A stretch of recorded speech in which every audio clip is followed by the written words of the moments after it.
freedom, man. That's what it's all about.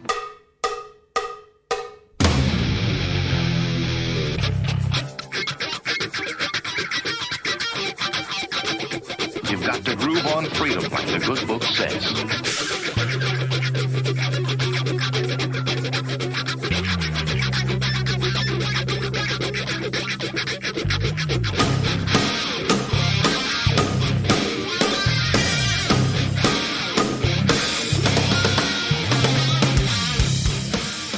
Welcome. You are listening to What on Earth is Happening.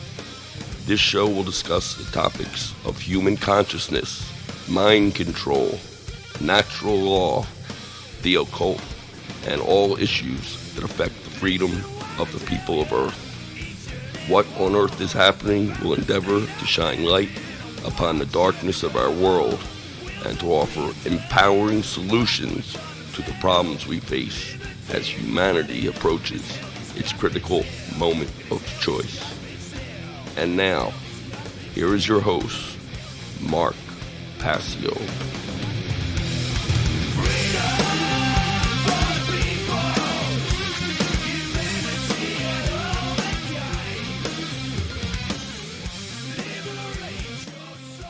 Welcome, one and all. You're listening to What on Earth is Happening here on the Oracle Broadcasting Radio Network.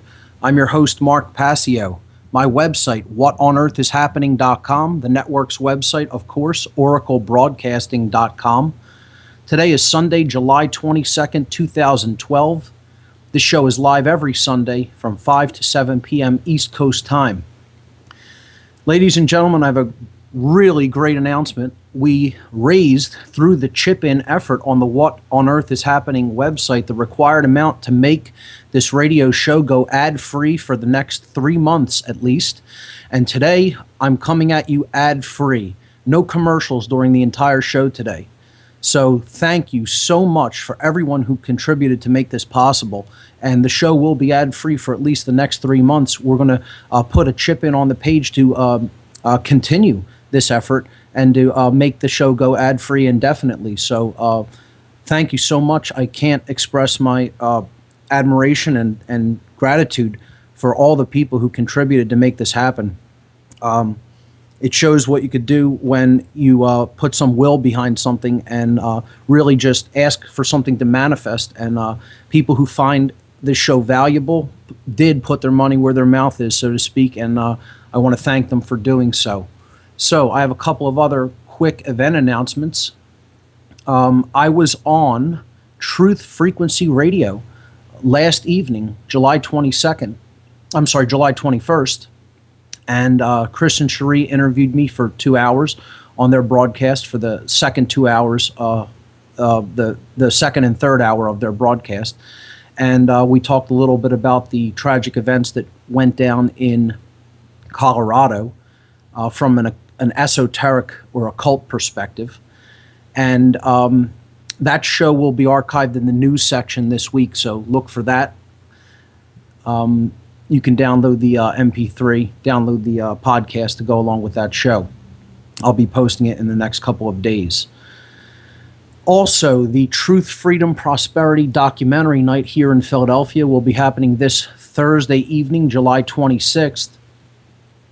This month, we're showing a film called War on Health, the FDA's Cult of Tyranny.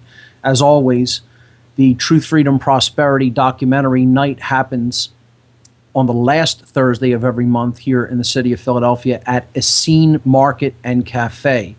That is on 719 South 4th Street. That's the corner of 4th and Monroe Streets in Philadelphia, just south of South Street. And The War on Health is just a phenomenal documentary. It's a documentary that details the FDA agenda and its allegiance with the International Codex Alimentarius, both of which really are hoping to establish a monolithic food and drug health regime, so-called health regime. Really, they're all about the destruction of human health, as we've talked about in the past on this show. And this will be a great documentary evening coming up this Thursday night with discussion to follow. I have a huge announcement for today before we get into the subject matter.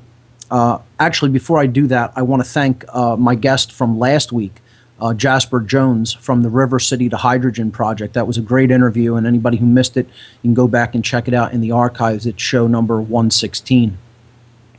And of course, thank you to everybody involved with the Tesla Science Foundation and the Nikola Tesla Energy Independence celebrations for 2012. 2 weeks ago, of course, I had a live broadcast from that event. If you missed that, that was show 115, and you can go back into the podcast archive at What on Earth is Happening to check that out. I interviewed 10 guests from the conference on that show. So today we're going to be picking up with our regularly scheduled deprogramming. We're going to be going back into the non-supportive dominators, but specifically we're going to be talking about the occult mockery of police and military. Actually, continuing this topic, we've already been on that topic for a couple of weeks before I took the interlude with the Tesla event and the interview with Jasper Jones last week. So today we'll be resuming my breakdown of the occult mockery of police and military personnel through the symbolism that is employed against them, the subversive symbolism that is used to ritualistically mock them. That's coming up today on the show.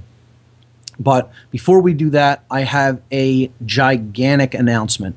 I actually announced this for the first time last night on Truth Frequency, but I'll be announcing it right now for the first time on What on Earth is Happening. Ladies and gentlemen, there will be a second Free Your Mind conference. That's right, Free Your Mind 2 will be taking place right here in the city of Philadelphia on April 19th. 20th and 21st, 2013. That's Friday, Saturday, and Sunday, April 19th, 20th, and 21st, 2013, here in Philadelphia. No other details as of just yet.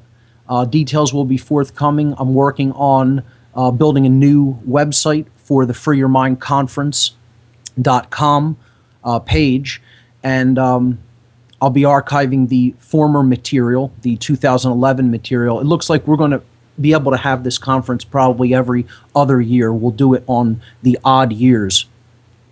And we actually had our first organizational meeting yesterday, and it went really well. And, we're looking at all the different logistics necessary to make this occur.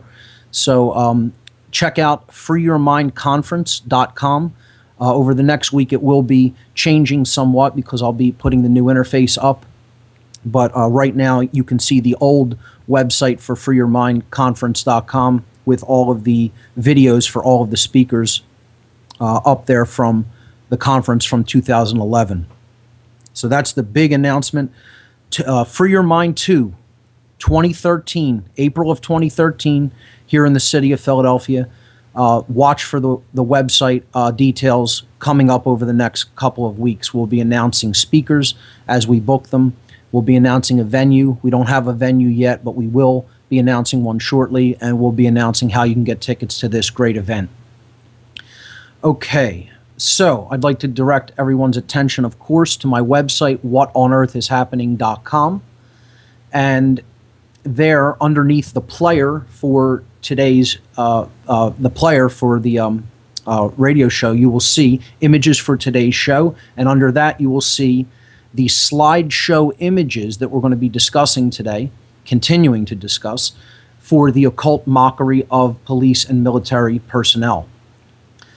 There are 148 images that go with the entirety of this talk. We're somewhere around image number 40, I believe. I believe we left off with images number 40 and 41 at the end of the show 3 weeks ago.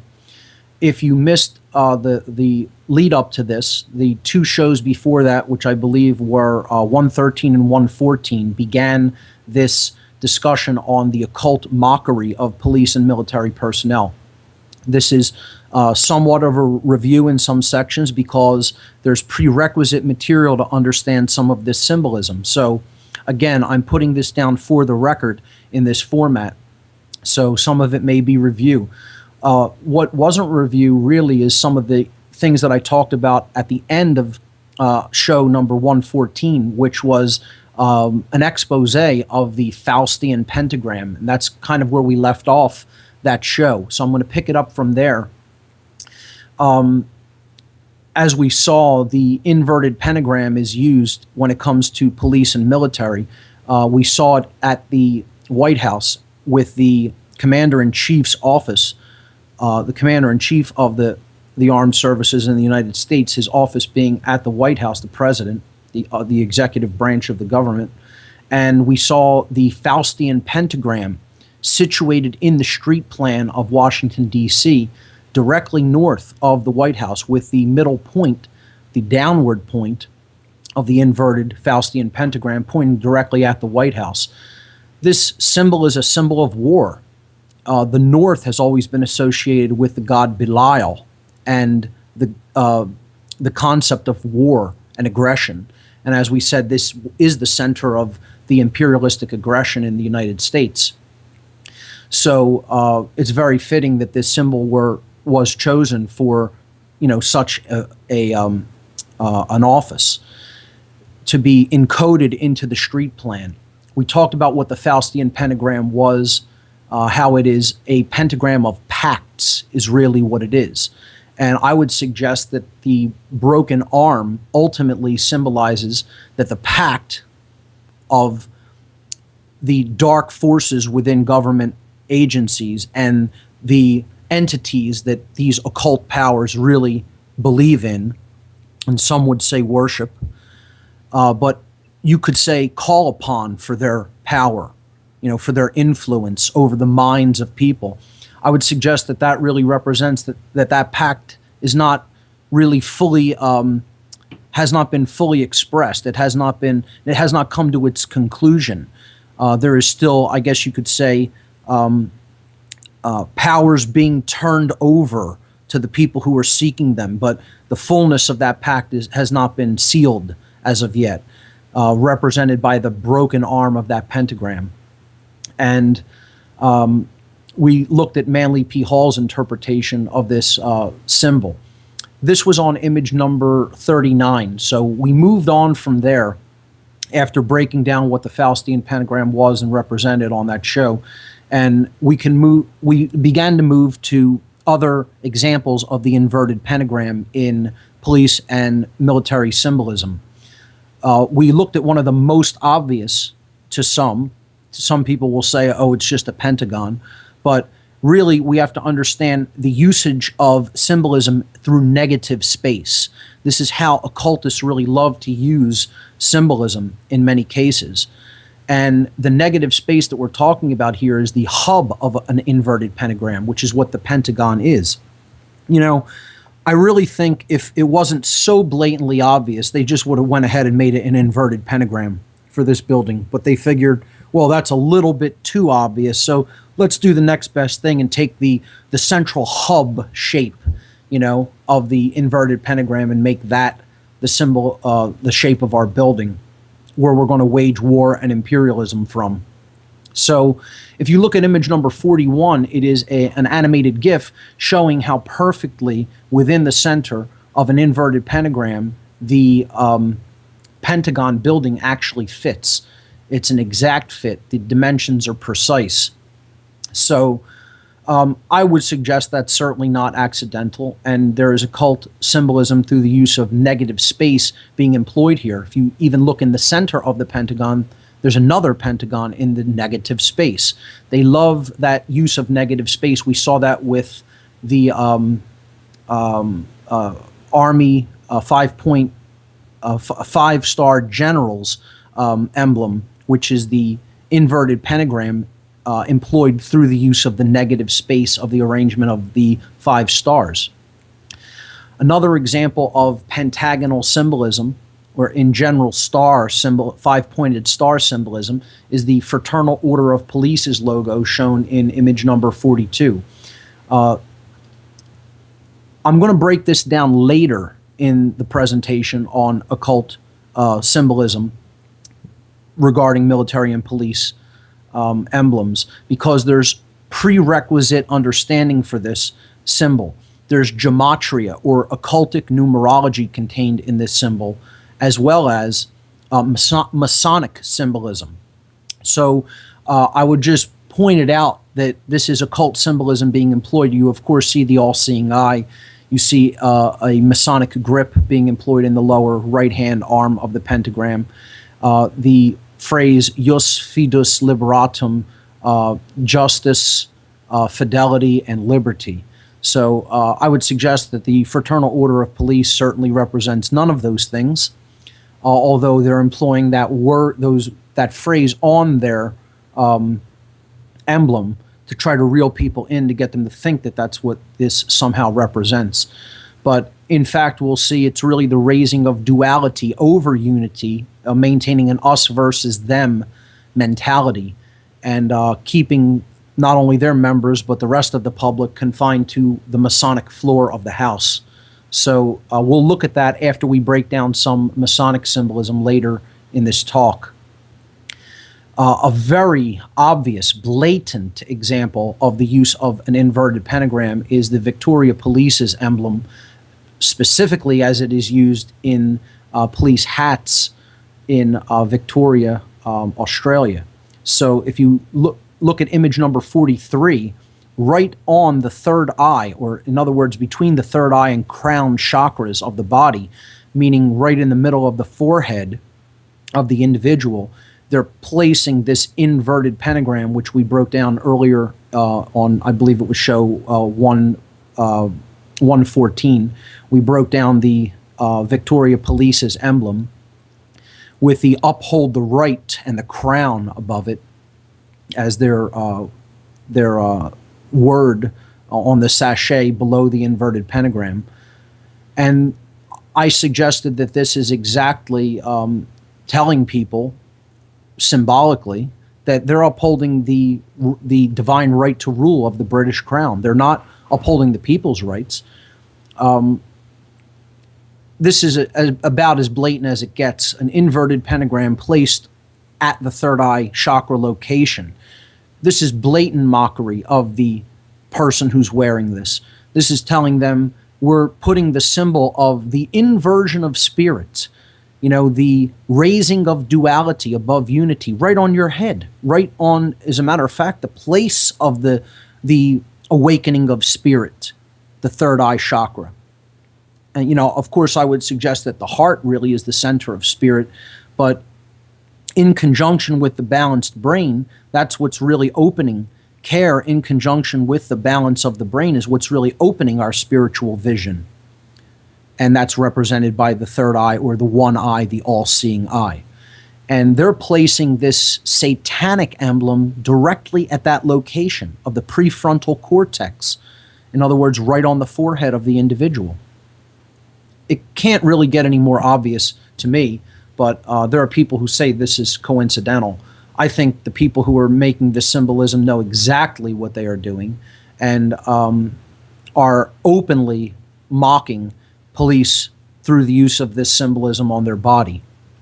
Unfortunately, because police and other members of the general public are completely symbol illiterate, they can't see that mockery that is being done wordlessly because they're not initiated into such occult symbolism. That's part of why I'm doing this presentation, to try to help people become symbol literate, so when they see these things, they understand what they're really seeing. They can read the language of symbolism. So let's look at some one-eye symbolism when it comes to police and military. And really, this is all relating to, it's going to ultimately relate to money, the one eye, the fake one eye. That's why so many of these people continue to do what they're doing, because that's their God. That's what they worship. They don't have any allegiance to truth. They don't have any allegiance to freedom. They just take money for doing actions, and that's it. And unless that source of money dries up or stops flowing, they're going to continue to be the puppet of whoever is commanding them. So one-eye symbolism is important, not just for understanding it from a perspective of money, but from a perspective of really seeing the positions that they're using some of this symbolism on, because you'll see it used at that at that third eye location over and over again. This isn't accidental. They know where to place something for it to have the maximum effect synergistically in the morphic field of the body. This is occult projection, it's known as. You're projecting your symbolism in the location of the body where it is absolutely the most effective. So you'll see symbols being used at the third eye location, or in general, what we're talking about is right up against the brain. That's no accident either. They're putting it on or around, directly around the skull. That's a totally deliberate effort. So that proximity is having an effect on the field of the body. That proximity through the form being present right near that energy vortex that is within the body, the chakra system, the energy wheels. We'll talk about that a little bit later on in today's show. But let's take a look at all-seeing eye symbolism in general. We've gone over this actually many times on the show. The all-seeing eye is, in general, the symbol of spiritual awakening. People think that it means the dark occultists at the top of the food chain, the dark illuminists, the Illuminati. It does mean that in its negative connotation or interpretation, because as we will see, the Great Seal of the United States is a dual symbol. We have seen this. I've actually broken it down on a previous show. I'll very briefly recap it, because the all-seeing eye in the form of the reverse of the Great Seal of the United States is depicted here in image number 45 of this slideshow. And you see it is above a pyramid with the capstone missing, a work in progress. In other words, a stone pyramid not completed with 13 courses of brick leading up to the all-seeing eye in the sky behind the pyramid, illuminating the scene with light, and the phrase Annuit Coeptus above and Novus Ordo Seclorum on the banner below, with a Roman numeral date MDCCLXXVI, which is 1776 in Roman numerals. The ostensible explanation for this symbol, of course, is that the United States was built in 1776. It is a work in progress, and it is aspiring to build up to, to be more like the Creator, more godlike, etc. And people mistranslate the phrase below constantly as New Order of the Ages, which is, of course, does not mean. The phrase we've clearly demonstrated in the past on this show, Novus Ordo Seclorum, does mean New Order of the world, New Order of the universe, it could mean. It is New World Order. And I would suggest that this symbol is representing both the light New World Order and the dark New World Order. It is a dual symbol and needs to be understood as such from an esoteric perspective. And yes, this is a Masonic symbol. It represents all forms of Masonry, both light and dark, and I'll explain that briefly. Annuit Coeptus means he, she, or it favors our project or our enterprise or our work that is in progress. Okay, it's a building project. So the question becomes, who favors it? And the answer is, it's either the God of creation who favors it, or it's the God of destruction who favors it. Okay, because if we're talking about light masonry, building with light, if we are working toward removing those barriers between the earth and the inhabitants of the earth and the divine essence represented by the all-seeing eye, we are taking those bricks down. We are removing barriers. Bricks are barriers. They are weight. Okay? They are hardened, calcified beliefs that get in our way and hold us back, that block us. They imprison us. They keep the light out, okay, and keep us in our darkness, in our mental bondage. And that's what the bricks represent symbolically. The object is to remove them or transform the bricks into light so that there is no barrier between earth and the heavens. Okay? In other words, no barrier between being in the world and having higher consciousness, being in the world but not of it, understanding the higher self, understanding the true aspects of the self. So if we were to build with brick, we would be blocking the light out from the scene. Okay, we would be completing the male dominator pyramid, which is the blade symbol, the upward pointing triangle only.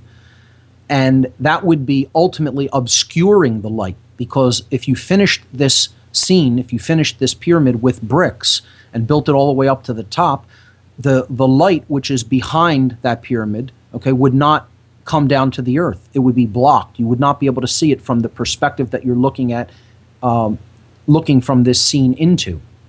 So in image number 46, I've basically put an Alex Gray image here.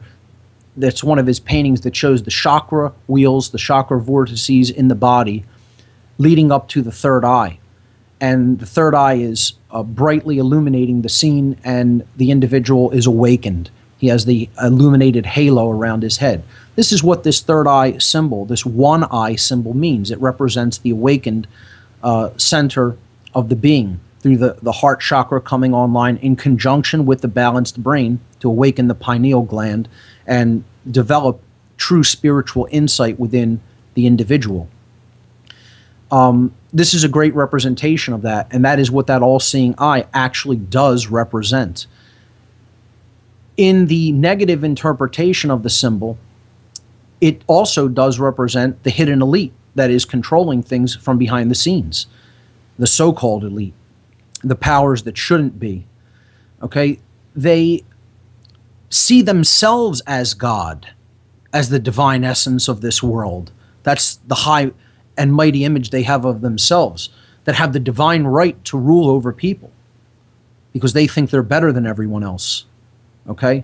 Their intellect makes them the rulers of this world, and they need to be able to rule unchallenged as gods here, as gods on earth. And therefore, they're keeping others in the brick, in the darkness, okay, in the weight of calcified belief systems that they propagate, so that they can continue to hold the powers of God in their hands and, hold that influence over others through mind control. So yes, you could see that symbol as representing the sorcerers of this world, playing God here through manipulation. So image number 47 really shows this dynamic of the light and dark New World Order. This symbol is a transitional phase, as we talked about. You can go back in the archives and pull the shows where I talked about the all-seeing eye symbolism and broke this symbol down extensively. But it's really the world in transition, okay? And are we going to continue to build with brick, with ignorance, okay? Creating more blockheads, you could look at it as, people who are trapped in their belief systems, in which case we're going to block out the true light of the Creator from this world, and the hidden elite are going to rule from behind the scenes a world of darkness and ignorance. So that's what this animated GIF image in image number 47 is really all about. For those of you who are following with the PDF document, which is also listed there underneath the slideshow images, you won't see the animation, but you can on the slideshow images listed with 148 images. Image number 47 shows this animation. I complete the pyramid to show you what the scene will look like in darkness. Okay? And that's what we're trying to avoid. We're trying to awaken the all-seeing eye. We're trying to awaken the true center of spiritual vision within each individual, to bring them online to what's really going on, not only around them, but within themselves. So if we do that, we will build a world that is the light New World Order, where there is no boundaries, where there are no bricks weighing us down, where there is no prison being built all around us, represented by those bricks. And again, this is always built in male dominator imbalance, because the 13 courses represent the sun and the 12 houses of the zodiac. It's purely solar symbolism. Only if there's extreme left brain imbalance is a dominator society going to be made. And what we're talking about here is withdrawing our support from that dominator culture and not falling into that state of extreme left brain imbalance through engaging in just intellect without wisdom, without the creative and nurturing aspects of the sacred feminine right brain hemisphere. So the all-seeing eye really represents the balance between those two hemispheres of the brain. And, being able to build a world that is balanced as a result of the people in it having a balanced expression of consciousness. And that occurs through a balanced brain. So the God of creation, the true God of light, favors the New World Order if the building project is to remove that pyramid of stone, which represents ignorance, and imbalance toward the masculine left brain hemisphere of the brain. This world is represented by the emblem that I created in image number 49, which I call one great work. That's the work that is favored by the God of creation, a world of truth, love, and freedom where there is only light, where that ignorance has been removed, and it doesn't exist in the world anymore. There's no pyramid. There's no prison society. Okay? It has been removed, and there's unity consciousness. If we look at the opposite, the dark God, okay, the God of destruction and suffering, wants perpetual ignorance so it can rule from the shadows as the puppet master that it is. This is represented in image number 48, the one right before the One Great Work seal. Image number 48 shows that the sorcerer always wants to play God and work from behind the scenes, hidden, unseen, and keep other people in his manipulation. And he does that through money. All the money's flowing toward him. He's breathing in the money in this scene. I don't know who painted this, but whoever it is, they understand. This is a phenomenal image. But we can't see the all-seeing eye, the one eye symbol, as just representing that dark side. That's one component. But again, you need to see the Great Seal, the reverse of the Great Seal, as a dual symbol, because in fact it is. It is a symbol of the builders, all builders. We are all the builders of our experience collectively. We all bring our contribution to the table to build the world. And as we build it, so shall we experience it. Therefore, if we want to build wisely, we'll build with light. And we'll build with knowledge and wisdom, which is what light represents, which is what that all-seeing eye represents.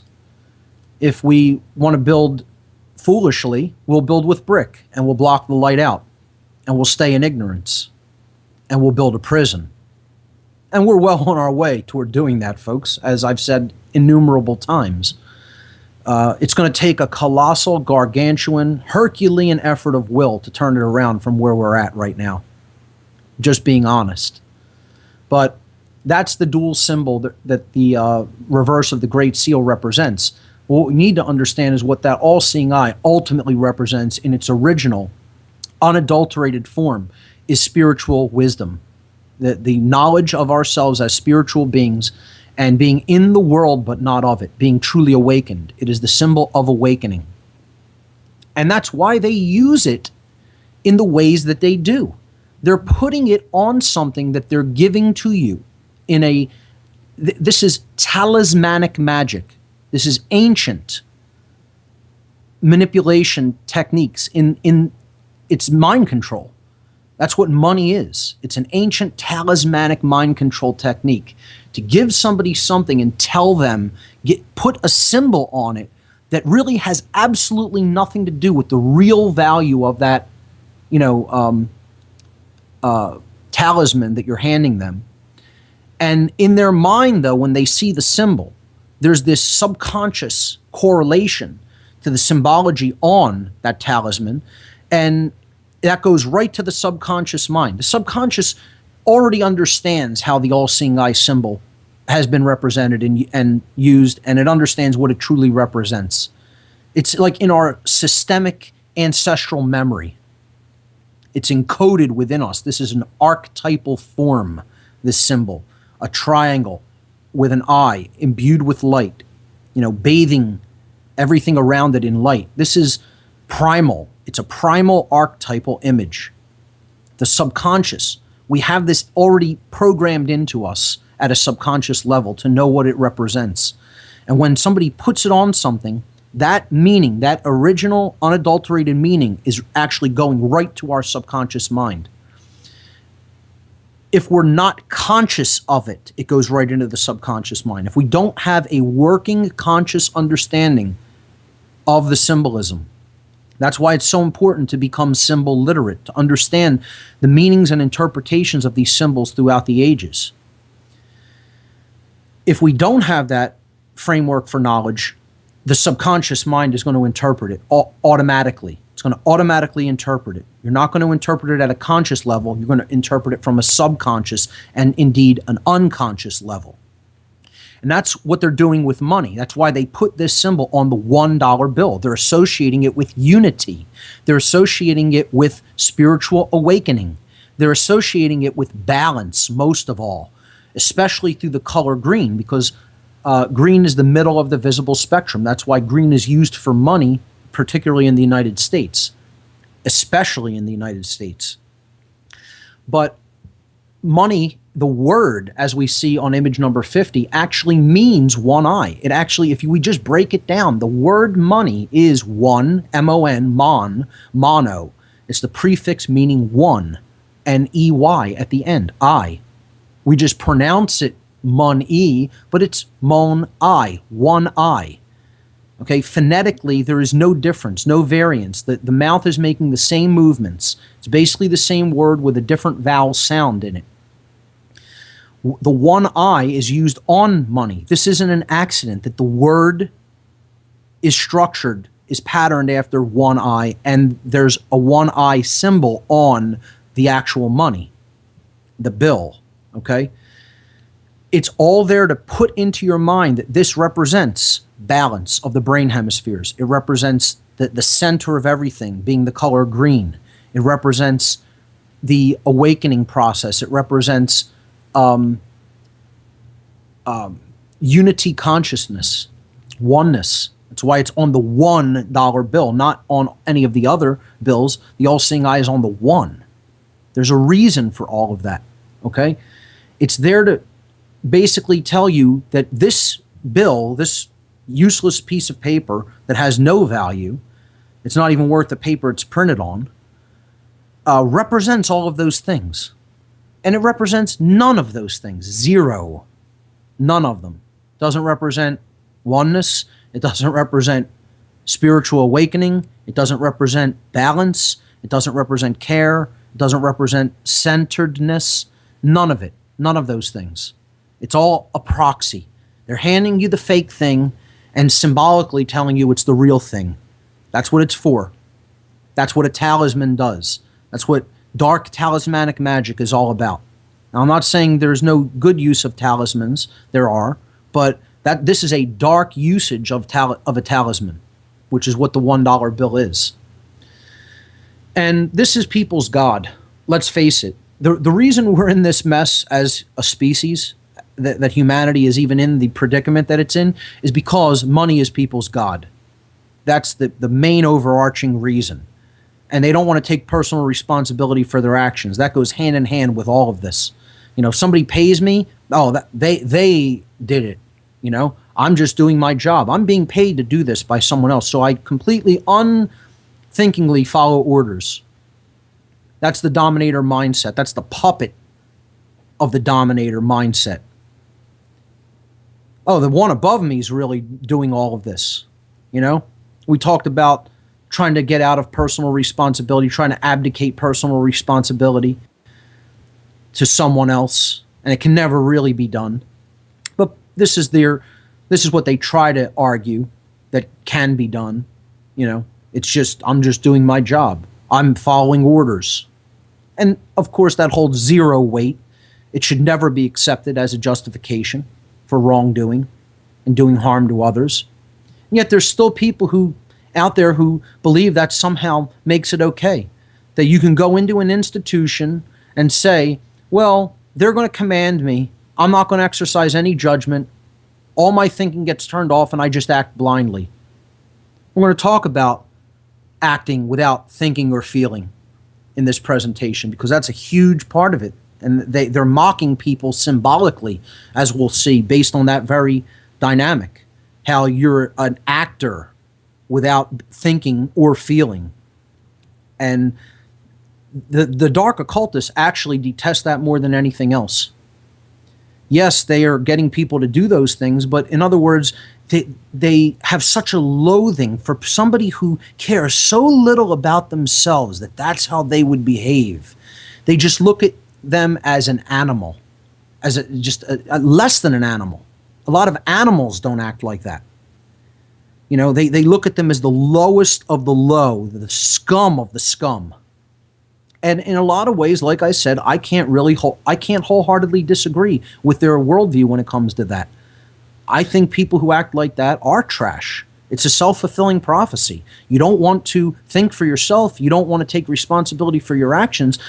That is the definition of a bad person. That's what a bad person is, ladies and gentlemen.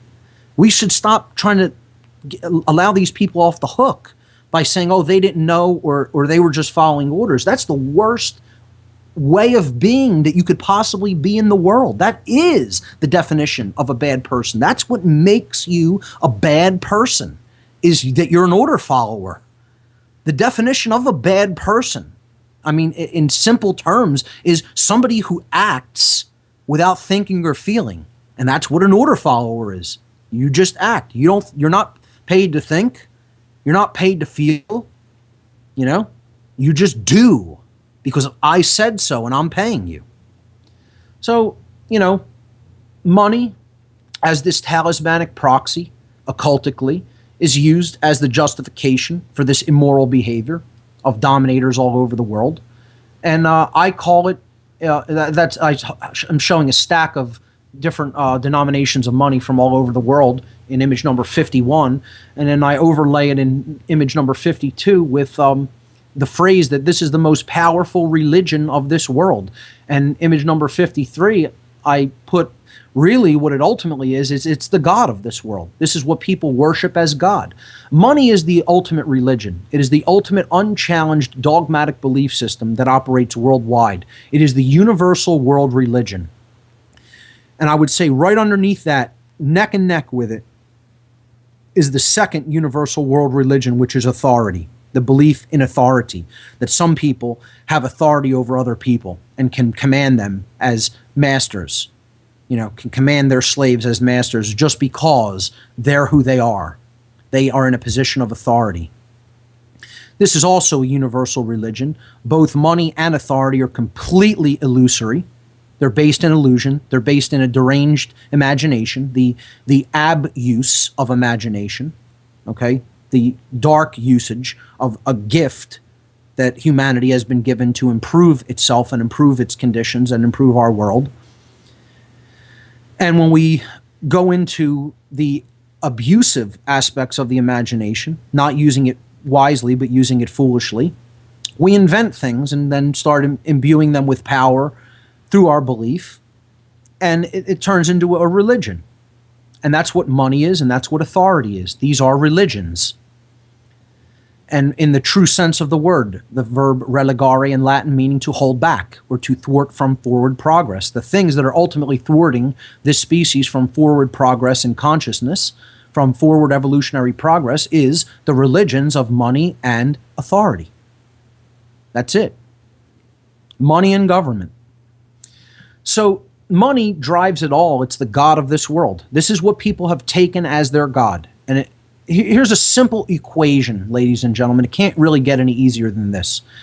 If money is your God, that equals you are a slave and will forever remain a slave. That's it. That's an eternally true equation of the universe. If money is your God and you worship money as your God, you will forever remain a slave. The end for all time. That is what is. That is the truth and that will never be a different way. And unfortunately, people actually take that deal and say, as long as I have money, I'll be a slave. They love it. They love this condition. They love it. See, I tell people that and they get so angry when I say that to people. How could you be so down on people, Mark? How could you say that? You don't give people enough credit. You don't give people a chance. Let me tell you something. If people didn't love it the way that it is, it wouldn't be the way that it is. If people wanted it to be a different way, it would be a different way. More people want it the way that it is than don't want it the way that it is. And you need to come to grips with that. Because if you don't really understand where your work is. That your work is in helping them to see why, the majority, to see why they need to change their mind about that. Their mental attitude is keeping it the way that it is. And ultimately, the reason for that is they like it better that way. Because the thing that they don't want more than anything else. See, they'll say they want freedom, but they don't really want it. Because freedom, with freedom, hand in hand, inseparably, comes true personal responsibility. And that's what people don't want. So they'll slap freedom, they'll slap the gift of freedom right out of the hand of the Creator. Because taking it means they have to take the responsibility that goes with it. So they'll slap it away. And yet they'll continue to maintain, oh no, I want freedom. No, you don't. If people wanted freedom, there would be freedom. We get what we want. The majority of people, if they want something, that's how it's going to be. That's what's going to manifest. The majority of people do not want freedom. Our task as people who really do understand this dynamic and know how it's being generated through what we care about, through what we, quote, worship, and we're worshiping the wrong gods. You know, I mean, I don't claim that, say that people need to worship anything. But we are taking on this god of money as our idol and putting all of our adoration behind it. All of our care is directed toward that. And that's why I call it the most powerful god of this world. The influence of the true God of creation is barely to be seen in this world through the people and their mindset and their attitudes and their behaviors. It's hardly to be found. But the god of money is to be found everywhere. And people who are listening and being honest with themselves know I'm speaking the exact truth. See, just like in They Live, in the movie They Live, the phenomenal allegorical movie, which if people haven't seen, I can't believe you haven't seen this movie. It's like one of the greatest cult classics of all time. And if you haven't seen it, you need to immediately check it out. By Carpenter is the director, John Carpenter. So in it, the hero, who is named Nada, basically finds sunglasses through which he can see the world as it really is. And he puts these glasses on, and then he sees subliminals that were always there, but he could never actually see before. You know, he puts the glasses on, and he sees signs saying, "No imagination, don't question authority, marry and reproduce, no questions," things like that. And it's a very interesting allegory about how we need to shut down the mind control. We need to shut down the signal that's always propagating the mind control and telling us what to think and what to believe, so that we can see through all of that to see what the real messages being sent really are. That's what this movie's all about. And it's also about people being puppets to these hidden elites, and just doing their bidding for, a pittance, for a bucket of beans, as they say. And how deplorable people like that are. But in the movie, he sees what money really is about. He puts the sunglasses on, he looks at a gentleman who has a bunch of dollar bills in his hand, and then the hidden subliminal comes through, and it says, "This is your God." This is images number 54 and 55 in the slideshow. absolutely true. This is most people's God, and that's why we're in a cage. And until the people who really want to be out of the cage and want true freedom, until they understand what their work is in helping people to understand, this is the very dynamic that's enslaving us all. You worshiping that as your God. That's why you're in an eternal prison.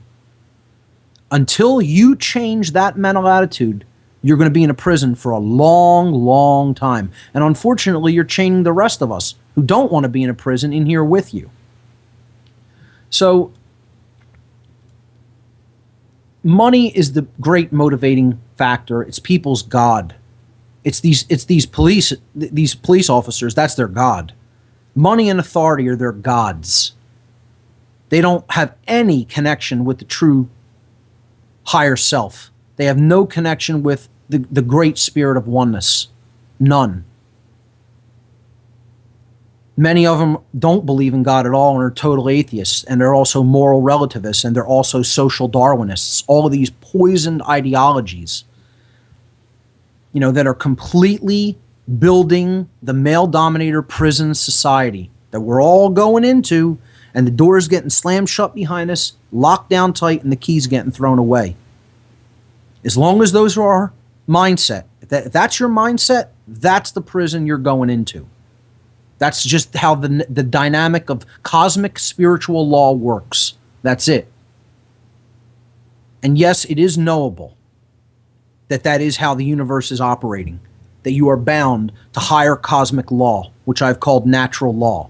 But because of the bastardization and perversion of the word natural in modern colloquial English, you can't even say the word natural without images of Charles Darwin and his idiotic theory being propagated in people's minds that has now led to social Darwinism, which is a completely insane ideology based on social stratification that you're patterning after this incorrect notion of the natural order, which has absolutely nothing whatsoever to do with what I call natural law. But yet this is the concept that comes up when people hear the word natural.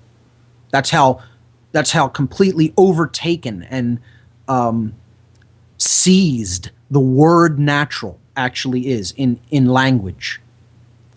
That, I've been just calling it cosmic law, cosmic spiritual law. That's what natural law is. It's the laws that govern behavioral consequence. The laws of consequence that ultimately govern your choices of your actions. So, I've been even just calling it something different in language to try to de-obfuscate that term when I say natural law. So let's move into what I call frequency control and understand how this color green has been used. And when we look at other colors associated with particularly the police, you'll understand how the red and blue are occult mockeries of them. This is why their lights on their cars here in the United States are colored as such, and of course placed right above their heads as well. If we look at the visible spectrum of light, now we're not talking about pigment, not color as in pigment. In other words, like a paint or a marker or a crayon, something like that. That's pigment color. We're not talking about color pigments. Let's please make that abundantly clear. We are talking about frequencies or wavelengths of light energy, not pigment. Okay, because when we say pigment, we're talking about something different when it comes to blending or mixing together. Light operates differently than pigment. We're looking at the frequencies of light from the low of visible light in the visible spectrum, which is a very narrow band. And we're looking at how this spectrum looks when we actually break it down. Take white light, pass it through a prism so it comes out into its constituent elements, its constituent wavelengths, and we can see each of those wavelengths that constitute all of the visible colors of light that we can see with the eye. So the lowest wavelength or the lowest frequencies are the reds, the red colors. So we have red at the very bottom of the visible bandwidth, the visible spectrum as it is known. And then we move upward, we go into the oranges and then the yellows, then the greens, then the blues, then the indigo and violet ultimately lies at the opposite end of this visible spectrum frequency range. So the highest frequencies are what are known as the blue frequencies or the violet frequencies, and below the red are really imperceptible to see with the human eye. The frequencies are too low. In other words, the wavelengths are too long. So we call that infrared, meaning beneath the red.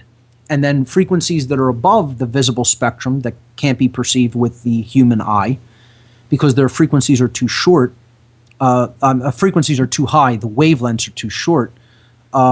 These are called ultraviolet frequencies, meaning beyond violet. So very simple to understand why infrared means what it does and ultraviolet means what it does. Below the red, can't see with the naked eye. Above the violet, can't see with the naked eye. Ultraviolet means beyond the violet. So this narrow frequency band between red and violet is called the visible spectrum of light. And right in the middle, if you put a line directly into the middle of these frequencies, you will be in the midpoint of the green colors of the spectrum. You will have a very mid-green. Okay? It won't be on the yellowish side of green-yellow. It won't be toward the blue-greens. It will be perfectly green. The most neutral, medium green that really you can see with the eye. And therefore, that very center point, that focal point, that central hub right there in the middle is the center of the visible spectrum of light. You could call that the center of light, period. Green is all about balance, harmony, coming together at the middle ground, okay? And we'll see that in different traditions, green has been used to represent the center of ourself. So if we look at the Vedic chakra system, the energy wheels, as they are known, chakras. This is a tradition that was taught out of the ancient Indus Valley, and it was called the Vedas, or simply knowledge. Okay? This is wisdom. The frequencies are depicted in this system of energy wheels or energy vortices known as the chakras. They operate at places, at centers of glandular activity within the body, in the middle of the body, not on the right side or the left side, but along the spine, right in the middle, what was known as the tree of life, the spinal cord, the center of the being, okay? So along this spinal column, we have these 7 basic energy patterns based around glandular activity within the body. We have the base chakra, which is at the very bottom of the spine. We have the sacral chakra, the sacrum chakra. This is at the area of the genitalia, okay? We have the solar plexus chakra, which is like right in the middle of the solar plexus region, the stomach area, okay? Really a little bit kind of almost higher than the like belly button. It would be between the belly button and where you would put your hand if you were pointing at your heart. Kind of at the area where, you know, if someone who had, you know, was a bodybuilder, had a six-pack, it would be right in that six-pack region where those muscles are at. That's the solar plexus, okay? It's kind of like where a singer truly breathes from. You know, they breathe from the diaphragm. Right below the diaphragm, that's the solar plexus. That's the will center of the body. These 3 lower chakras represent basically base instincts and desires, sexual energies, and the desire to basically begin any given enterprise or set of work, and then the will to actually put that into practice. The highest of these three bottom chakras being the solar plexus chakra, that's the center of will and courage, or in other words, that's guts. That's why it's at the place that we call guts in the body, right where all of the entrails would be. So above that is the heart chakra, which is the middle of these 7 chakras. We'll get to that in a minute. Let's talk about the higher chakras. The throat chakra, of course, at the region of the throat, is the speech center, and it's the place where we begin going up into the higher chakra centers, which is the realm of compassion. The brow chakra, of course, associated with knowledge, with knowing, with understanding. This is the third eye chakra. And then above that, you have the crown chakra, which represents unity consciousness. So we're now in the blue frequencies. We're in the blue, indigo, and violet area. So the crown chakra represents total union. It represents cosmic consciousness. All right?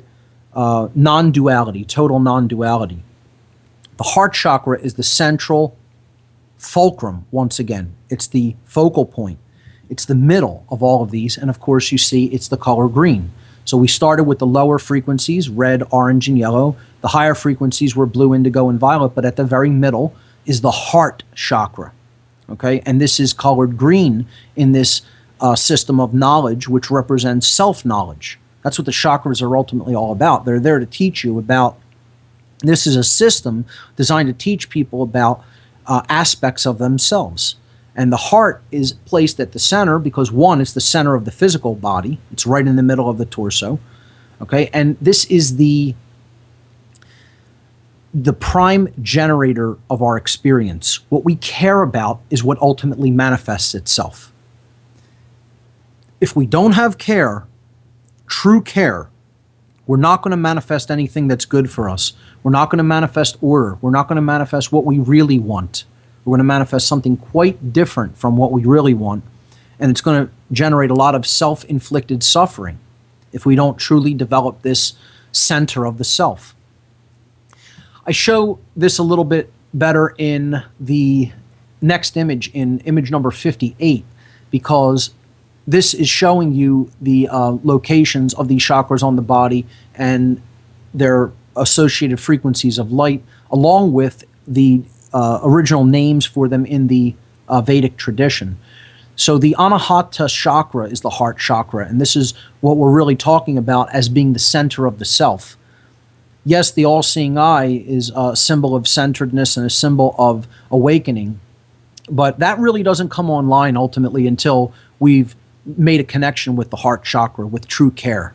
So the green 6-petaled star, you can see there forming the heart chakra, and that's an ancient symbol known as the Seal of Solomon, once again depicted in the Anahata chakra.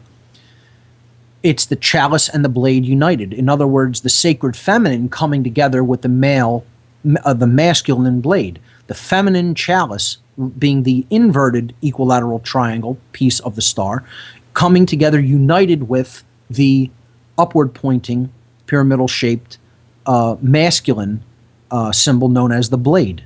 So the chalice and the blade uniting form the Seal of Solomon. You have the masculine blade and the feminine chalice, the cup. Very powerful symbolism. And understanding the esoteric side of it is even more powerful, because ultimately this symbolizes the 6-petaled lotus flower known as the Anahata chakra in the Vedic tradition.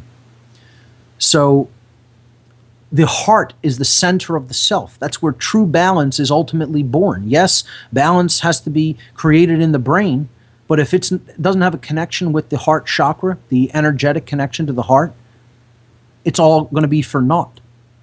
So that's ultimately what humanity's goal really needs to be, is to awaken this center of self within them. And image number 59 just shows that uniting of the chalice and blade symbols with the green heart chakra, and it shows that seal of Solomon, the sun and the moon, come together. So green is the center of the self, but it's also the center of nature. It's really the center of everything we see around us on our planet that is unadulterated with our forms of technology and building. Green is everywhere on Earth. If you're on the land, the color that you're going to see if you're in nature is green. Green is provided for us. The best things to eat are green. Dark green leafy vegetables have all of the components that the body needs for building and health, for replenishing itself. I talked about the power of green juicing in the diet, adding that to the diet, because you're getting the green micronutrients that comes from the plant kingdom, and then you're getting it in its form that is most easily absorbable through the distilled liquid that's in the plant system, the water coming up from the earth into the plant's root system and being distilled through that process. And then when you juice that, you're taking that in, and it's readily absorbed by the body. So it's high energy and high absorption. And it's easy to break down because it requires hardly anything to break down because it's already in liquid form. Green is the power of nature. It represents the color of balance. When nature's in balance, you're going to see green. When we've poisoned it and thrown it out of balance, you're not going to see a whole lot of green. So we have to understand that this color is the symbol of the actual spirit of the earth, the living energetic system in which we live and are a part of and can't really be separated from. We're part of the entire earth system and not separate from it. It's here to provide for us freely. Energy coming in from the sun gets converted through the process of photosynthesis into the energy that we need to take into our body through our food. And when we do that, we are in a greater form of balance. The brain is comprised of what we take in through nature, ultimately. If we make smart choices in that regard, the brain is going to be balanced. And I'm going to be doing a whole nother show on connected with the idea of the non-support of domination in general, on carnism. That's going to be coming up after I finish the occult mockery of police and military section.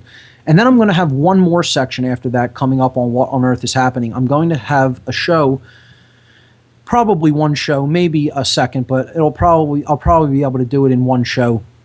It's going to be on the role that women can play, the great level of importance and influence that women have when it comes to helping to discontinue the support of the dominator world, the support of the dominator culture. Women have such power in this regard to make this happen that they don't even know how much power they have in that regard. And they need to step into that position of power. They need to step into that position of positive influence to speak to some of the men in their lives who are really on the wrong path and help them to come out of that horrible dominator mindset. So I'll be doing a whole show on that, and that'll be the last part of the section on non-supportive dominators, and then we'll do 2 whole call-in shows just on that topic.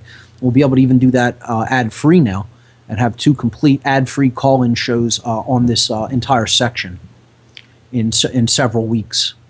So going back to how this green color is really used is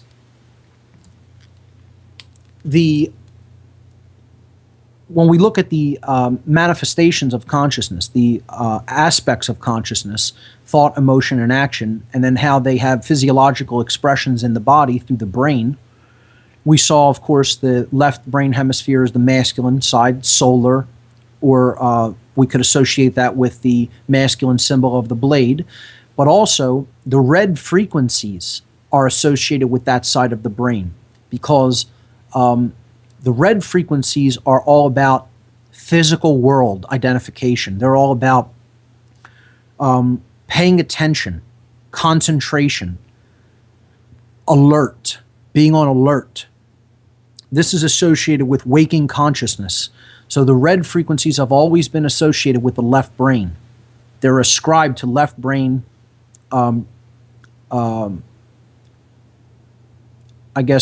manifestations or modalities is the word I was looking for.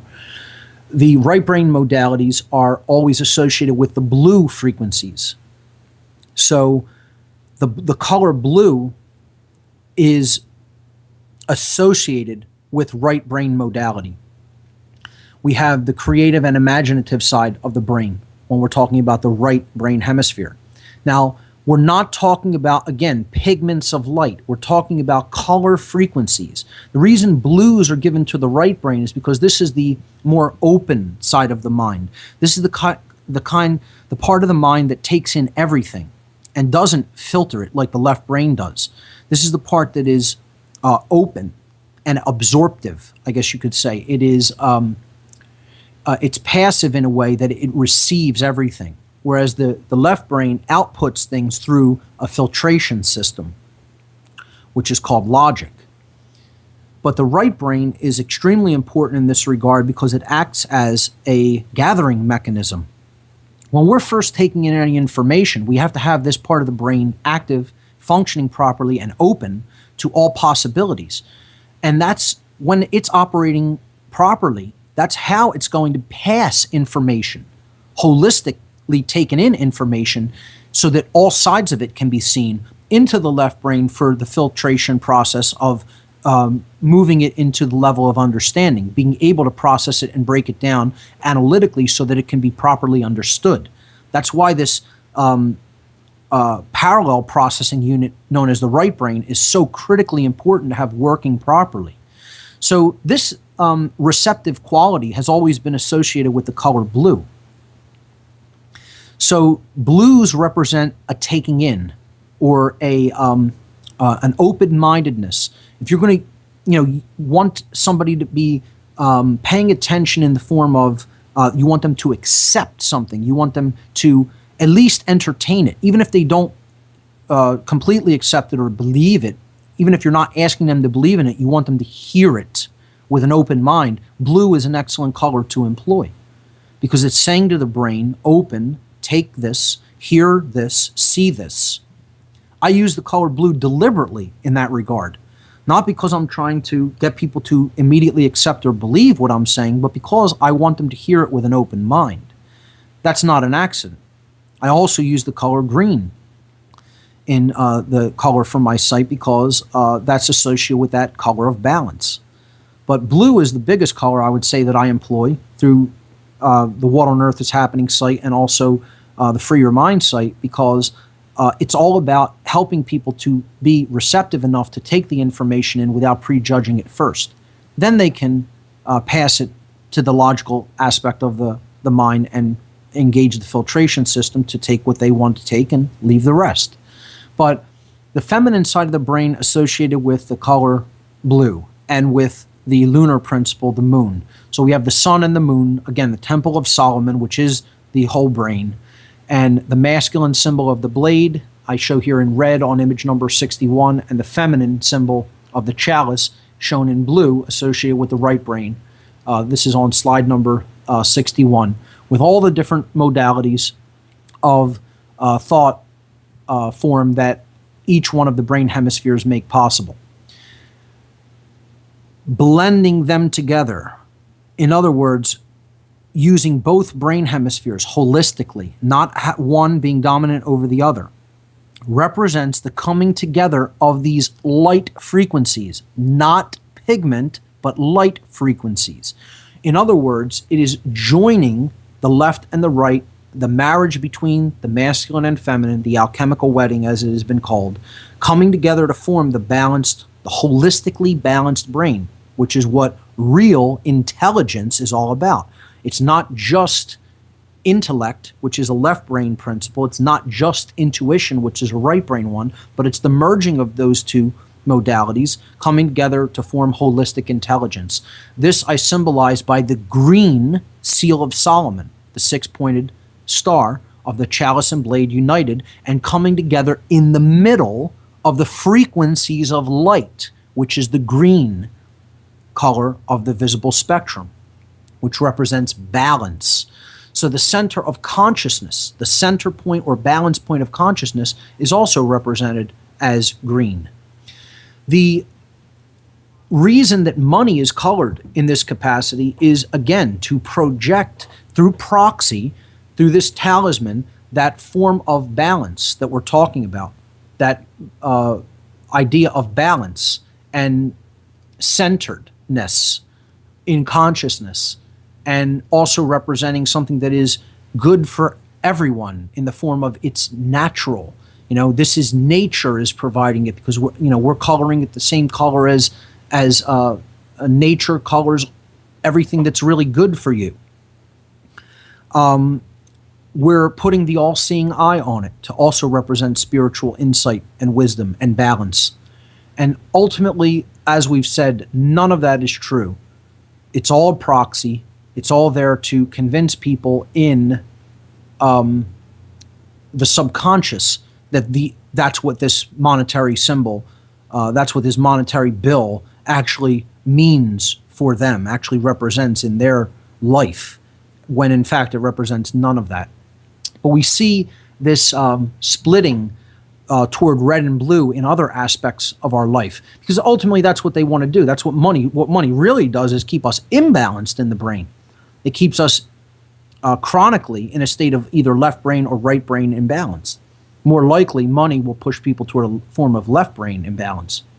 So if we look at the political parties, we also see this breakdown between red and blue, with red always being ascribed to the Republican Party here in the United States, and blue always being associated with the Democratic Party.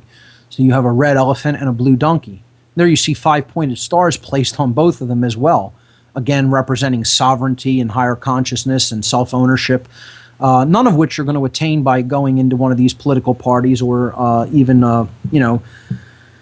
supporting them, because they're about no such thing as freedom or sovereignty or self-ownership or higher consciousness. They're about owning you, ultimately. And they do that through this system of dialectics called politics, which I almost have an impossible time even fathoming that there could be anyone alive today that is still naive enough to believe in this crap. Like I said, whenever I meet somebody who still believes in politics, I only ask them one question: how old are you? And do you believe in professional wrestling too, that the outcomes aren't fixed there too? Okay, yeah, you can say, yeah, the body slams are all real and the damage to the body is real, but you really believe that the outcome wasn't fixed and these guys aren't going out for a beer after the show that they're putting on for people? And that's the same thing. This is a puppet show. Politics has always been a puppet show. Anyone who believes in it is a naive child, period. You can, say that's an ad hominem attack, or I'm just, saying that without supporting it. I think I've given enough abundant evidence to support that over the course of this show. And you could take it as an insult if you want, and get as upset about it as you like. But if you believe in the political process, you're a naive child, period. And grow up. And that's really all I can say about that. Here's the two Skull and Bones members of the Order of Death, Kerry and Bush, in the 2004 election, laughing it up because, you're going to get a bonesman either way, no matter who goes in. And as they say, no matter who gets elected, the government always gets in. That's what it all really comes down to. But the ultimate thing I'm trying to portray here in this image is the dialectic between choosing these two puppets. You're always going to get smacked by whichever hand you choose, because they're connected to the same body. And they're mocking people, again, symbolically through this color scheme, this playing off of red and blue. These are the two extreme aspects of the visible spectrum. They're not in the middle. They're not in a place of balance that leads to awakening. They're in the extremity, left brain, right brain. And I would say that's really, it's very funny. Even the colors they give, that's, I would say the more left-brain people are probably the Republicans and the more right-brain people are the Democrats. And that generally holds true. That's a generalization, okay? It's not a blanket statement by any stretch of the imagination. Please don't take it as such. But in general, you could look at that as a generalization that Republicans generally are, as a whole, as a group, more left-brain oriented, and Democrats are more right-brain oriented. And there's a reason for that. There's a reason they ascribe these colors and the ways that they're pushing people into these levels of imbalance. It's not accidental. But to see how this is put on police cars and used to symbolically mock them, I would also say it really represents symbolic mockery of the people who think that these people are necessary, or to call them to solve their problems for them. You know, it represents a failure of the will to behave and engage with others in a civilized manner when, you know, these dominators are called out to handle people's problems for them. And they never handle it. You know, they always show up after the fact anyway. You know, what cop has ever really stopped something bad from happening? No, they show up afterward. They're not about education. They're about taking someone who's already done something harmful to someone else. A lot of good that does, right? And then what you're doing is you're removing the problem from the general population so that the population can say, well, that problem's gone. They've been removed. We don't need to do anything to educate our young so that they don't keep acting like this and grow up to manifest these types of behaviors. Oh, no, they'll just get removed and we won't be able to see them. We'll just be paying for them for the rest of their existence, rotting away in a prison cell, which isn't reforming them at all. It's just teaching them how to be a career criminal anyway, you know, if they ever get out. And, you know, we'll go back to our ignorant ways and keep asking male dominators to come and take people who are problems for us away from us so we don't actually have to take responsibility for why they acted that way to begin with. That's what this whole system's all about. You know, I've said before, I've said a very extreme, radical thing. Let's just let all of the violent prisoners out of their cages. That's what I want to see happen, and I'm not kidding. I say do away with all jails, let all of those people right back into the communities where they grew up, where they came from, and let the people have to deal with them. You'll see how fast people will begin to start understanding that you need to educate people when they're young and make the education stick. It can't be this outcome-based education system. You need to really teach true critical thinking skills, but most of all, you need to teach people about themselves, about consciousness, and about the right way of being in the world, because you need to teach the definitive knowledge of right versus wrong. And that's the problem, is we're not teaching that to our young. And the problem is most people don't know it themselves. They're already grown up not knowing that, quote-unquote grown up, and then it's the blind leading the blind. You know, the ignorant teaching the ignorant. Let me know how that works out for you. Going back to how this frequency control through light is used on the police, you see above the police car image in image number 64, the red and blue light right above their head where they sit in the car, right toward the front seat of the car, right up above them. There's that frequency, red and blue, but not green, nothing in the middle. It's the two extremities of light that say, watch out, pay attention, and then take this, listen, don't, take this without really thinking about it or processing it too much. And that's why these two frequencies of light are used. That's not only what the police want you to do, to obey, pay attention initially and then obey, but that's what they're doing to their masters. They're in that left brain, red light mode of the left brain hemisphere, and they're also bowing down to their masters who are above them, and that's why they're in the blue frequency. So they're in both forms of brain imbalance because they have wholly given of themselves to the idea that there is authority and that there is a master above and a slave below. Their master above is anybody above them in their hierarchy of control, of male dominator control, and their slaves below are anybody that they're told by their masters above them that they can boss around and that they have to obey them and listen to them unquestioningly. It's to a point in this country where we're going to be just like it was in Stalinist Russia. We're going to be just like it was in Nazi Germany, where if you disobeyed somebody who was in one of the secret police forces, they'll just shoot you on sight because you have to obey their orders or die. That's what we're going to get to. We're going to get right to that point, ladies and gentlemen. We're already seeing it. I think something was breaking out in a breaking story happening in Anaheim, California earlier today, where people try to challenge the actions of a police officer. Oh, God forbid you don't challenge the God men, who are your unquestioned masters. And they literally started opening fire on some of these people. And, and I see this as the beginning of, this is how the prelude to the battles of Lexington and Concord took place. I tell people, you want to know what year it is, forget 2012. The year is 1775, ladies and gentlemen, because we're seeing history repeat itself all over again. The question is, what's going to be the outcome this time?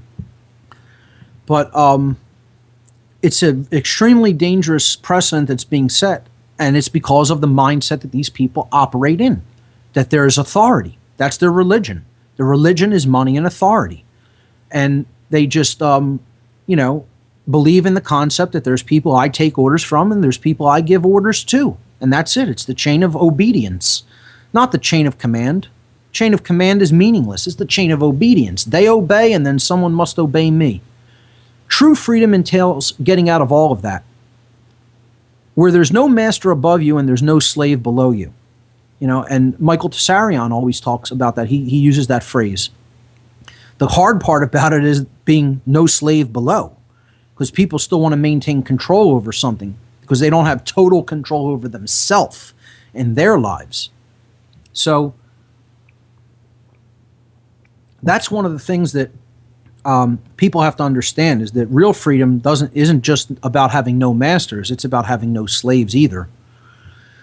And unfortunately, these people are the most trapped in that because they're imbalanced toward both brain hemispheres. As shown in image number 65. They're imbalanced toward the left brain hemisphere because they believe that they're masters of other people, and they're imbalanced toward the right brain hemisphere because they unquestioningly follow orders and believe that they have basically masters who command them and give them orders, and they don't question those orders, even if they're not in harmony with cosmic spiritual law.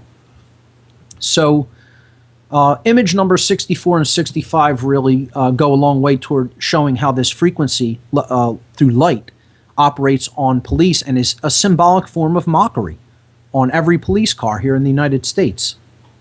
Yes, I understand there's some other colors in other countries, but here, these are the colors used by the police.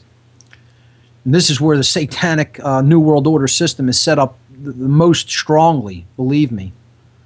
Yeah, there may be some external places externally in the 5 cents that are worse off than living in the United States, but as far as mind control goes, you're at the pinnacle of it, ladies and gentlemen, if you're living here in the U.S.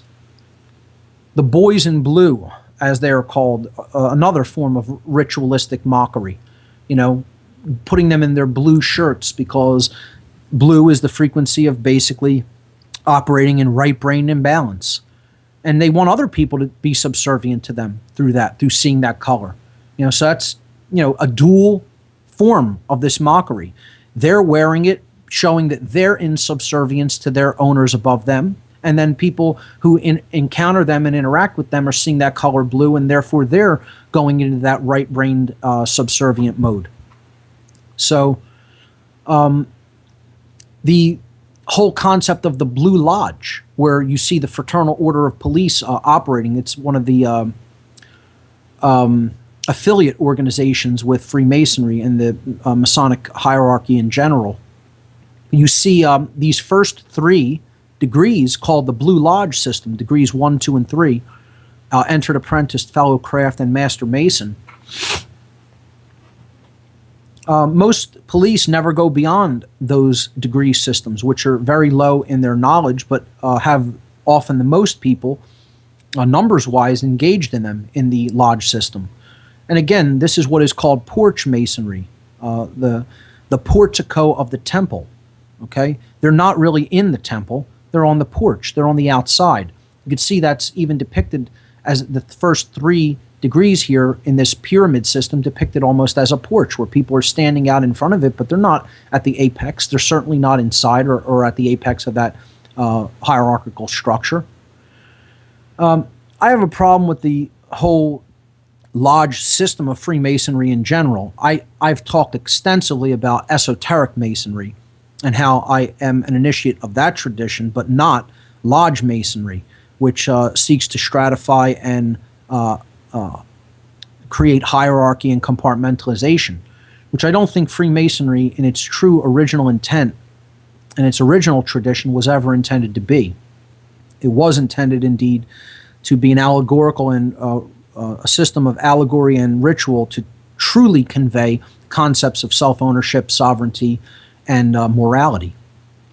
Unfortunately, it has greatly fallen from that in our modern world and descended into an old boys club of I'll slap your back, you slap mine. We'll shake hands behind the scenes and help each other's businesses or engage in some networking here because we're brothers in the same fraternity. And that's not what Freemasonry was really originally intended as. But to go back to how this Blue Lodge system is employed is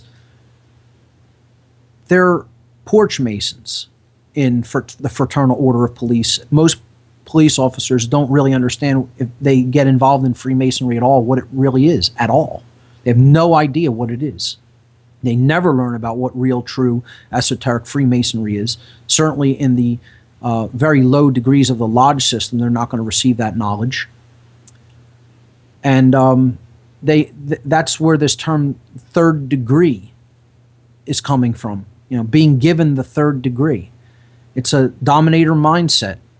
And I would suggest that that's connected with the origins of these first 3 degrees being known as the Blue Lodge. And again, that's also, I would suggest, is connected with them being called boys in blue, not just because they're uniform, but because they are Blue Lodge initiates, the first 3 degrees of the Scottish Rite. So let's look at some Masonic symbolism as it relates to police and military regalia. Specifically, police uniforms often use a lot of Masonic symbolism. In order to understand this, we'll look at image number 69, which is the first degree tracing board of Freemasonry. And we've broken down this symbol on the shows on Freemasonry extensively. You can go back into the archives and check out those shows. So, very briefly, this first degree tracing board really gives you everything you need to know about the ancient mystery traditions, all in one symbol. It's a book. You're being presented with a book. It itself, I would say, and have said, claim that it is a subtle form of occult mockery, kind of poking a little bit of jest at the very first degree initiate, the entered apprentice initiate, because you're handing them a volume in symbolism that they can't interpret. In other words, it would be like a first grader coming into school on the first day of school, and you hand them a book about you hand them a book on calculus, or you hand them a book that would have the knowledge of college level physics in it, and say, here you go, there you are. Or you hand them a book of very intricately researched world history, and they're a first grader. Well, they're not going to be able to make any use of that. They're not going to be able to even understand what you handed them. And it's the same thing with a symbol, a complex sigil such as this, as the first degree tracing board. So much prerequisite understanding is required in order to decode a symbol like this, that entered apprentice initiate has none of that knowledge. So it's like you're handing them the finished product when they haven't even learned the ABCs. And that, I would suggest, is a subtle form of occult. It's an occult jab at the person, saying, this is how much you don't know yet. This is how much in darkness you still remain. But to very briefly recap the breakdown of this very complex symbol, it represents the Temple of Solomon, or in other words, the human brain. And I would also suggest the heart in conjunction with the human brain. This is the temple of the self. Let's put it that way. It's really the entire self. And we have the two pillars up front representing the world of duality, the sun and the moon, light and dark. The floor of the house, the checkerboard floor, also represents that duality. It's light and dark. Okay? And it is indicative of a game, the game of chess, which is a game of strategy and a game of mastery. So this tracing board ultimately represents self-mastery, what you need to do to attain self-mastery and to attain unity consciousness, which is represented by that third pillar in the background with a W at its base. So the pillar on the left is the Joaquin pillar, the light pillar, leading to the sun with an S at its base. That S represents strength, stands for strength.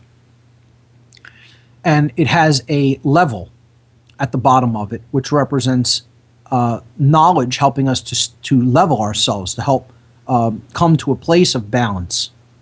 We can't really do that without the left brain at our command.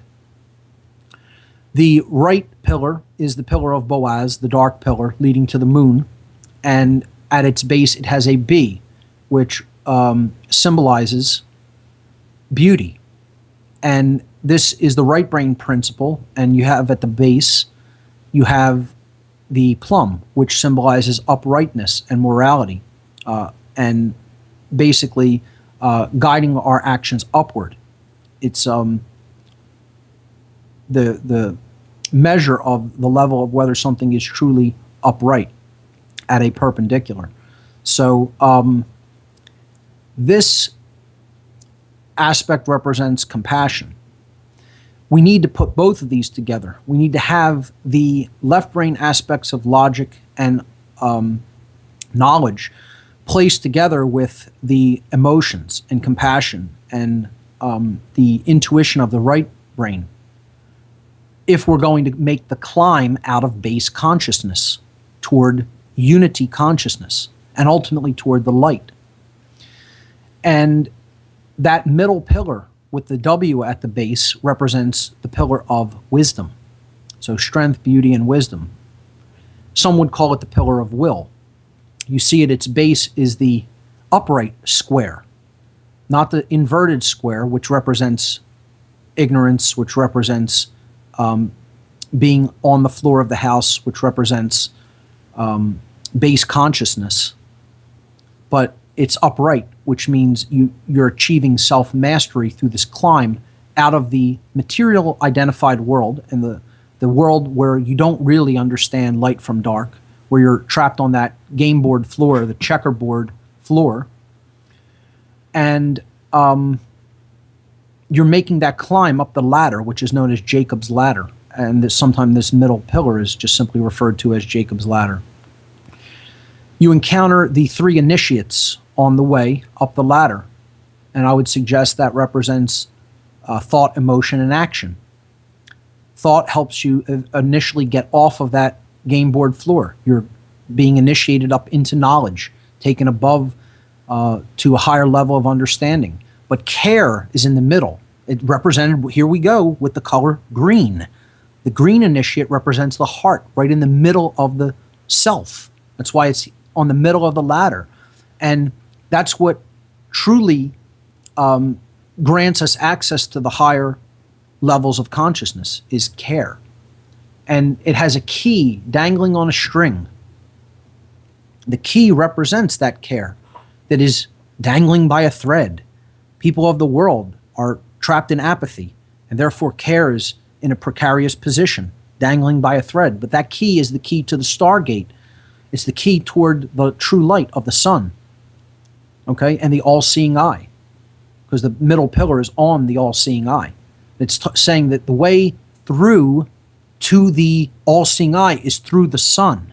So this is also a symbol that represents esoteric Christian ideal of the way to the Father, represented by the all-seeing eye. In other words, the God of creation is through the sun, being in the world but not of it. Cosmic spiritual awakening. or in other words, Christ consciousness. So that top level initiate represents true wisdom because it's putting what it knows and cares about into action, which is the male principle. So you have thought there at the bottom, care or emotion in the middle, and then action at the top, which is converting what we know and care about into action. And that's what grants access ultimately to the all-seeing eye, to the eye-on pillar, the ionic pillar. Again, more green language, eye-on. The all-seeing eye being on or awakened is in the ionic pillar, which is the middle pillar. The left-hand pillar is a Doric pillar, and the right-hand pillar is a Corinthian pillar. So Doric, Ionic, and Corinthian pillars. The two ashlars at the bottom, the cubes there, being worked upon, one represents the imperfect ashlar and the other represents the imperfect. The imperfect, and the other represents the perfect. And this represents that we have only a certain amount of time to go through life, and then the game board kind of ends there. And we need to use our time wisely to help make ourselves as good of people as we can be, to help perfect ourselves to the extent that we can, and not just stay, quote, rough around the edges, represented by the imperfect ashlar. The perfect ashlar would represent someone who has worked truly upon themselves through their life and done their work. So there's so much more to this symbol. Again, you have the three religions encoded into it, Christianity being the symbol of the sun, Islam being symbolized by the moon, and then Judaism symbolized by the all-seeing eye, the stars and planets that are hot, that are farther out into space. We talked about that, astrotheological symbolism, when we talked about astrotheology earlier on in the podcasts. It's also all about travel. This is about traveling in consciousness. It's about evolving in consciousness, not staying where you are, movement. And it's movement toward the sun, toward the light, toward all of the lights of the heavens. And that's why the upward direction is east.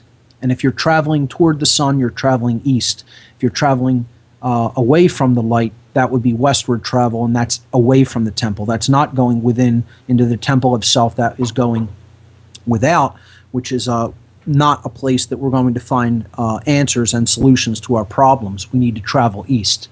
So that's a good setup for how this symbolism is often used when it comes to ritual mockery of police, because we'll see this checkerboard floor and all-seeing eye symbolism repeated when it comes to police mockery, occult police mockery. We're going to specifically see that checkerboard floor used many times. And that checkerboard floor represents existing in base consciousness, not knowing the difference between right and wrong, ultimately. Certainly not choosing the difference between right and wrong, not choosing the right over the wrong. It represents man's checkered life, okay? Being a wanderer in the wasteland of ignorance. That's what that bottom level represents. Okay, that's what we have to understand about the checkered floor. It represents ignorance and being used as a pawn. Okay, we can be manipulated as a pawn by the masters of the game of chess if we don't understand ourselves enough to rise up above that floor, where we can actually become a full participant in that, quote, game of life. Okay, it's not really a game, that's an allegory, but the whole idea here is that the chess master is above the floor of the house. He's not on the floor of the house where he's a pawn to be positioned as the master of the game wills to position him. He's actually making his own moves. Okay, he has mastered himself. That's why the chess symbolism is used. So if we go to image number 70, we will see that, of course, this allegorical system of Freemasonry is actually connected very deeply with an older tradition of Kabbalah. The Kabbalistic tradition is one of the places that esoteric Freemasonry grew out of and was derived from. And to attempt to study one is really to study the other. The lessons, allegorically, symbolically, will all correspond to each other. As we have seen, we looked into the tradition of Kabbalah I won't completely reiterate all of that. You can go back and check that out in the podcast archive as well at whatonearthishappening.com /podcast. Or just click the podcast tab at whatonearthishappening.com. But we need to understand that these three pillars are representative of the three paths of the Kabbalistic tree of life. As we said, this is all about the tree of life within us, the journey upward in consciousness from the base consciousness to the crown, to the cosmic consciousness, represented by the chakra system. The 7 chakras represented here by the tree of life. Just collapse it into the middle point, collapse the 2 outer paths into the central path, and you have the 7 chakras of the body on the middle pillar. But ultimately, these 3 pillars, the 2 representing duality that needs to be synthesized or blended together to create that unity consciousness by which we are granted access to the ladder to climb to a higher level of awareness. The same thing in Kabbalah. You have the left-hand path, which is the path of severity, the right-hand path, which is the path of mercy, that need to be synthesized so that one can progress up the middle pillar, or the path of mildness. It's the same tradition, just different symbolism. It's the same basic understanding about the qualities that exist within all of us, that exist within each one of us. So these are traditions to understand the self in their original, untainted, unadulterated forms. Can they be perverted? Yes. Have they been perverted? Yes. Is there still a true esoteric tradition with the true original intent intact in the world? Yes. And that's why people need to really research these from the real perspective, the true original intent perspective of these ancient mystery traditions, because they can give some of the most profound understandings and insights into the human psyche that are even possible when we study true Freemasonry, esoteric Freemasonry, and the true Kabbalistic tradition. And we've looked into these traditions extensively on the past, so that's all I'll really say on that. I want to get back to looking at how these are employed when it comes to police symbolism. Again, the left-hand pillar in image number 71 represents the masculine solar left brain hemisphere. Of course, it's depicted by the sun there right in the image. And the lunar pillar represents the feminine lunar right brain hemisphere, depicted by the moon. So the correspondences are almost blatant once you understand a little bit about how the brain hemispheres have been correlated or corresponded to these different alchemical symbols and these different astrotheological symbols. Then you look at a symbol like that and it almost smacks you in the face. Unfortunately, the people who much of this symbolism is being used against have no understanding of any of these traditions and have never studied them day one in their life. Have not even studied them for a microsecond. So what we're talking about this image representing is the Temple of Solomon, as we've said. And Solomon breaks down to sun and moon, because it's all about the left brain solar aspects of the self and the right brain lunar aspects of the self. Okay? Image number 73, here we go, shows where this symbolism is used on the police and their uniforms, and specifically where it is used on their body, which I said earlier in the show tonight is very significant. The checkerboard floor of the house again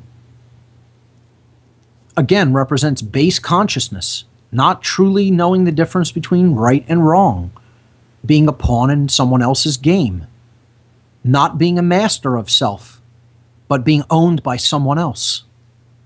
That's what that represents in Freemasonry. And what are they doing? They're taking this checkerboard pattern and they're wrapping it around the human brain. It's a crown around the outside of the brain, placed on these hats of these police in this capacity, as you see in the images on image number 73. I mean, this is about as contemptuous as I think it can get. You're putting the checkerboard floor literally around the Temple of Solomon on the individual, right around the temple, where the brain is at, in the temple. And just completely telling the person, you have no idea at all what you're a part of. You have no idea who owns you. I mean, it's dark occultic mockery at its, I hesitate to use the word finest, but probably at its most ruthless. So there you see it combined with the inverted pentagram and in the Victoria Police's emblem on the bottom there, bottom right, and in the top right you see it on an English police officer's helmet. I believe it's English, and you see the that could be Victorian police as well. I'm not quite sure, but it's definitely either European or Australian. And you see the double square, which we're going to get into in a little bit. Actually, I'll probably get into it a little bit today, and we'll continue the Hypercube symbolism next week. But I think this clearly shows the dark occultist's disdain for these individuals. And these symbols, again, I mean, if you think all of this keeps adding up to coincidence, I feel horribly sad for you. Because if your mind can do that kind of mental gymnastics to think that all of this is with the explanation of the symbols that are spot on, and I'm not telling you that I think that's what these symbols represent. I definitively know what they represent from being involved with these different occult traditions. They do represent what I'm telling you they represent. You can go and verify it in your own research. For people to think that an inverted five-pointed pentagram coming together with the checkerboard floor of the house right on a police officer's brain, right around their brain, is accidental, and that's just random stuff coming together. The level of mental gymnastics you have to do to get from there to here, I feel sorry if you're that naive. That's all I'll say. Let's jump to the next piece of symbolism, which is the Hypercube, or also known as the Tesseract. I think I did practically an entire show about the Tesseract. And the Tesseract is one of the deepest occulted symbols. You're not going to find too much in the way of overt explanations of what the Tesseract represents, because I would suggest it's one of the darkest occult symbols in all of dark occultism. If not, it represents the symbol of darkness and mind control and perversion and the destruction of spirit and the imprisonment of the spirit. High-level initiates into dark occult traditions often have really taken on a deep understanding of this symbol. I really didn't get a full understanding of this symbol until even after I left the satanic hierarchy, after my awakening process begun.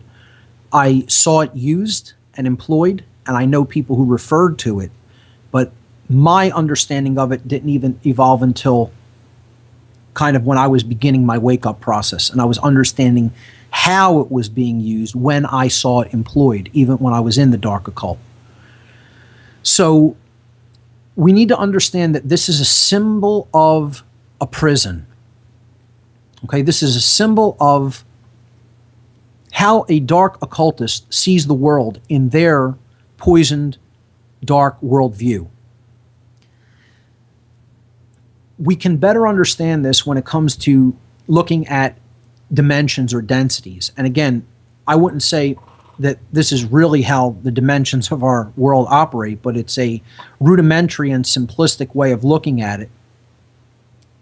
If we imagine a point as having no dimension and a line as having, one dimension, being able to just move backward and forward, and then a plane being able to move in XY coordinate system as being two-dimensional, and then we extrude that plane. So, each one of these is an extrusion of the one before. So if you extrude a line, meaning a point, meaning pull, you pull the point down through one dimension, you get a line. Then you take that line and you pull it, sideways, so it, forms a plane. And then you take that plane and you pull it, you extrude it, so that it forms a cube or a three-dimensional space. Then if you pulled that cube, it would form a four-dimensional space, which is very difficult to envision because we don't live in a four-dimensional reality. We live in a three-dimensional reality. But the 4D hypercube is the extrusion of a 3D cube. And what you're seeing here in image number 75 is a representation of a projection or an extrusion of a 3D cube as a 4D hypercube. So this would be a 2D projection of a 4D object. That's what you're looking at there in image number 75 on the right-hand side. Image number 76 does a good job at explaining what the hypercube would look like, because it is the rotation in all dimensions of a 3D cube. So you're actually rotating the cube outward. In other words, you're rotating each face of the cube out into another dimension of space. Very heady, abstract mathematical concept, very difficult to visualize. So image number 76 is an animated GIF image which shows how a hypercube is actually rotating, perpetually rotating within itself.